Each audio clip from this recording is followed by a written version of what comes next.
Okay. The central bank may dash to encourage credit in the economy, to discourage credit in the economy. तो discourage credit का मतलब credit होता है loan, और loan discourage करना मतलब लोग कम लोन लें। तो ऐसा कौन सा स्टेप है जो सेंट्रल बैंक उठाएगा जिससे कि लोग कम लोन लेंगे? सबसे पहला डिक्रीज सीआरआर। सो सीआरआर क्या होता है? सीआरआर होता है cash reserve ratio. Cash reserve ratio यानी आरबीआई जो कि हमारा सेंट्रल बैंक है, कोई भी एक बैंक हो गया, चाहे एसबीआई हो गया, चाहे एचडीएफसी हो गया, इनको एक पर्टिकुलर सम, जैसे अगर सीआरआर 4% है और एसबीआई के पास लेट्स से 100 रुपए के डिपॉजिट्स हैं, तो एसबीआई को कैश में 4 रुपए आरबीआई के पास रखने होंगे, उसको वो टच नहीं कर सकता। सो एसबीआई के पास सिर्फ और सिर्फ अब 96 रुपीज होंगे। इस 96 रुपीज को ये लोन वगैरह में सर्कुलेट कर सकता है। सो कैश रिजर्व रेशियो क्या है? The amount that the banks, चाहे एसबीआई चाहे एचडीएफसी चाहे कोई भी, the amount that the bank have to keep in RBI in the form of cash, इसीलिए इसको कैश रिजर्व रेशियो कहते हैं, in the form of cash that they can not touch. ठीक है। तो अगर आरबीआई सीआरआर को डिक्रीज कर देगा, मान लो अगर आरबीआई ने अभी 4% सीआरआर था, आरबीआई ने 4% से सीआरआर 3% कर दिया। अगर आरबीआई 3% सीआरआर कर देगा तो क्या होगा?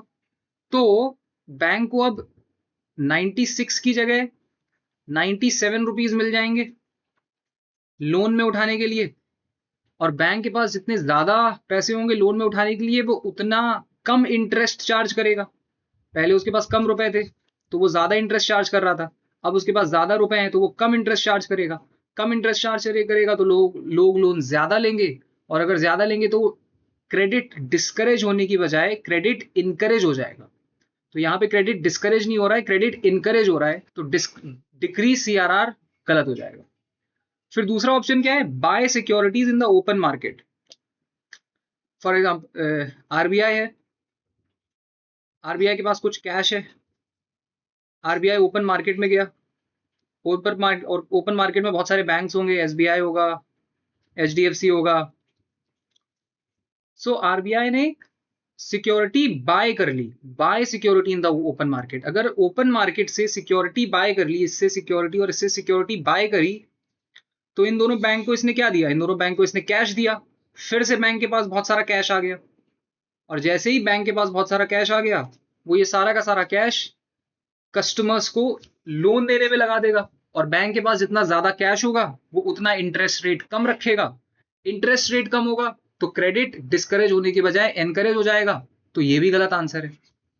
सो अगर आरबीआई डिक्रीज करेगा सीआरआर, अगर आरबीआई सीआरआर को डिक्रीज करेगा तो भी लोग लोन ज्यादा लेंगे, क्योंकि लोन इंटरेस्ट रेट कम हो जाएगा। सो इससे भी क्रेडिट डिस्करेज होने की बजाय इनकरेज हो रहा है, इससे भी क्रेडिट डिस्करेज होने की बजाय इनकरेज हो रहा है। अगर सिक्योरिटीज बाय करेगा तो कैश रिलीज करेगा मार्केट में। सिक्योरिटी बाय करी, कैश मार्केट में रिलीज हो गया, जैसे ही कैश मार्केट में रिलीज हुआ, एसबीआई और एचडीएफसी के पास फिर से बहुत सारे पैसे आ गए, और उस पैसे को वो फिर से कस्टमर्स को लोन देने में, कम इंटरेस्ट रेट पे लोन देने में लगाएंगे। फिर तीसरा हो गया रिड्यूस एसएलआर। अब एसएलआर क्या होता है? एक second. SLR, so just give me a second. SLR होता है statutory liquidity ratio. Statutory liquidity ratio basically, जैसे कोई भी बैंक है, एचडीएफसी है या एसबीआई जिसका एग्जांपल ले रहे थे, तो 4% तो इसने सीआरआर पे लोन, 4% सीआरआर आरबीआई के पास जमा किया था, 4%। बचा इसके पास कितना? 96 रुपीज। लेकिन ये पूरा 96 रुपीज लोन में नहीं दे सकता। अब आरबीआई जो है वो एसएलआर रेट भी तय करता है। एसएलआर रेट क्या होता है?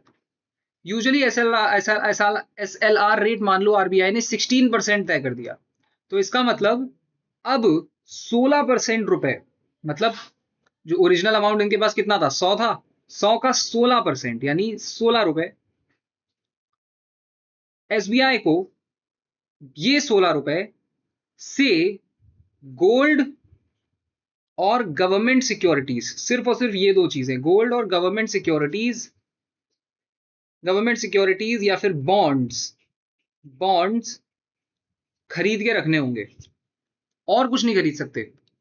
जितना एसएलआर रेट है उस एसएलआर रेट का बॉन्ड्स या फिर गवर्नमेंट सिक्योरिटीज या फिर गोल्ड, बॉन्ड और सिक्योरिटी एक ही चीज होती है, तो या तो गोल्ड या तो गवर्नमेंट सिक्योरिटीज खरीद के रखनी होगी हर एक बैंक को उतने रुपए की, और ये अपने पास ही रखनी होती है, ये आरबीआई में जमा नहीं करनी होती। तो एक तो होता है सीआरआर डायरेक्टली आरबीआई के पास जमा किया जाता है, और एसएलआर बैंक अपने ही पास रखता है, लेकिन किस फॉर्म में? गोल्ड और गवर्नमेंट सिक्योरिटीज के फॉर्म में। तो अगर 16% एसएलआर है तो 16% ओरिजिनल जो डिपॉजिट है, जितना भी सेविंग डिपॉजिट या करंट डिपॉजिट है बैंक के पास, फिक्स डिपॉजिट है, उसका 16% वो गोल्ड में और गवर्नमेंट सिक्योरिटीज में सेव करके रखता है, जितना भी आरबीआई ने जितनी भी लिमिट आरबीआई ने बताई हुई है। तो अगर आरबीआई रिड्यूस कर देगा एसएलआर, अगर 16% से आरबीआई ने रिड्यूस करके 14% कर दिया, तो पहले 16 रुपए गोल्ड और गवर्नमेंट सिक्योरिटीज में जमा थे, अब क्या हुआ? 16% से अगर रिड्यूस होके 14% हो गया, सो ये 2% यानी 2 रुपीज फ्री हो गए, जो कि पहले गोल्ड और गवर्नमेंट सिक्योरिटीज में जमा थे। तो अब इन ये जो 2% है या ये 2 रुपए हैं, इसका जो बैंक होगा वो फिर से इसको अपने कस्टमर्स को कम इंटरेस्ट पे लोन देने पे लगा देगा। तो इससे भी क्रेडिट डिस्करेज होने की बजाय क्रेडिट इनकरेज हो जाता है। सो सीआरआर अगर कम होगा तो भी क्रेडिट एनकरेज होगा, सिक्योरिटीज अगर आरबीआई खरीदेगा मार्केट में तो भी क्रेडिट एनकरेज होगा, एसएलआर को कम करेगा तो भी क्रेडिट एनकरेज होगा। चौथा ऑप्शन है increase bank rate. Now what is bank rate?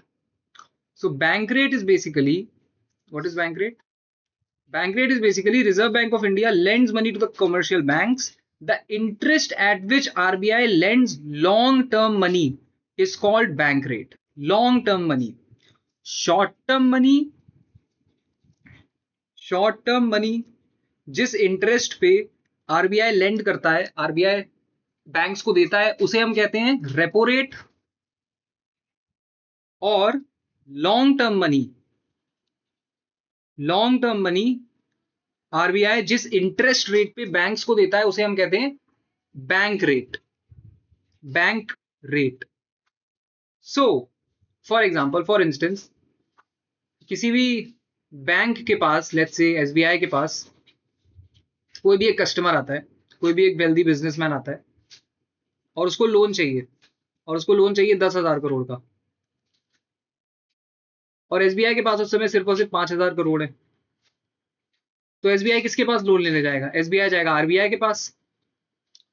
और उस समय अगर बैंक रेट आरबीआई ने 5% से बढ़ा के 10% कर दिया है, तो एसबीआई 5,000 करोड़ की जगह कम इंटरेस्ट लेगा, कम लोन लेगा, बिकॉज उसको ज्यादा इंटरेस्ट देना पड़ेगा। पहले 5% बैंक इंटरेस्ट था, अब आरबीआई ने बढ़ा के 10% कर दिया, सो वो कम इंटरेस्ट लेगा। अगर वो कम इंटरेस्ट वो कम लोन लेगा। अगर एसबीआई कम लोन लेगा, पहले वो 5,000 करोड़ का लोन ले सकता था, अब वो सिर्फ और सिर्फ 2,500 करोड़ का लोन लेगा, तो वो सिर्फ और सिर्फ 2,500 करोड़ रुपए ही उस बिजनेसमैन को जाके देगा, और वो बिजनेसमैन भी कम लोन लेगा फिर। सो इस पूरे प्रोसेस में क्या हुआ? इस पूरे प्रोसेस में डिस्करेज हो गया क्रेडिट गॉट डिस्करेज्ड। और ये एक आइडियल सिनारियो है, ये कोई प्रैक्टिकल सिनारियो नहीं है। प्रैक्टिकल सिनारियो में हो सकता है वो हैवी इंटरेस्ट पे भी ले ले, अगर रिक्वायरमेंट बहुत ज्यादा हो। अगर रिक्वायरमेंट बहुत ज्यादा हुई तो बिजनेसमैन हो सकता है चाहे कितना भी इंटरेस्ट पड़ रहा हो वो फिर भी लोन ले ले। तो ये एक आइडियलिस्टिक सिनारियो है। आइडियलिस्टिक सिनारियो में अगर बैंक रेट बढ़ता है, अगर बैंक रेट बढ़ता है तो क्रेडिट डिस्करेज हो जाता है, यानी लोग कम लोन लेते हैं. So increase in the bank rate is the right answer. Okay, increase in bank rate. The central bank में increase bank rate, increase bank rate to discourage credit in the economy. Okay.